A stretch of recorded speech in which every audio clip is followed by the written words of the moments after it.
khu hi luôn phi thế holding lâu vin hồi lâm ba hi tam nung tuk mol so tia nay na tem na chen hin vel gel kitimo na silung oi hi nam lo bang chul dingin kain pal te pui lung te nu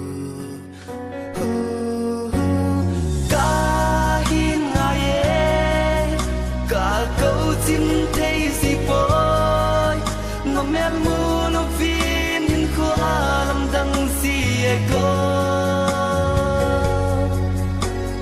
cả hin sai ngừng nuôi ti nó câu câu sông lên nắng lấp cung đằng chân nay khi xin cô ăn lại chỉ mấy ta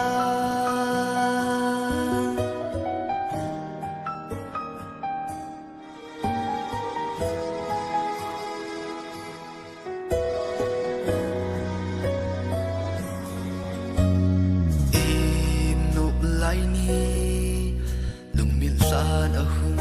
lăng nghe thì nên tay lâu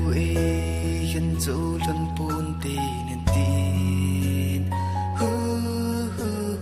hin là tu ni hin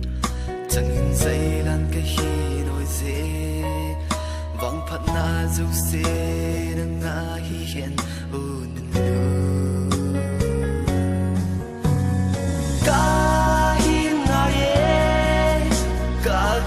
xin thấy gì boy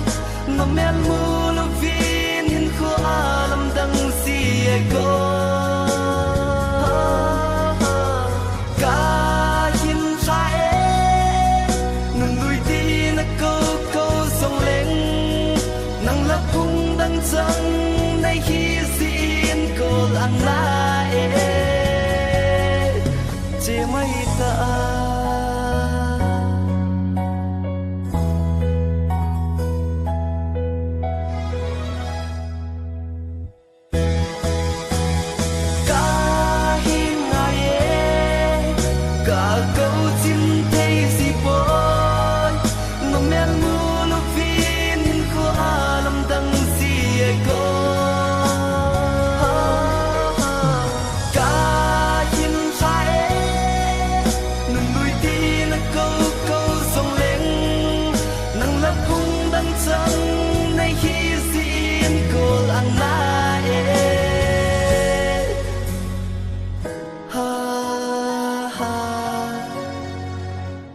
chỉ mấy ta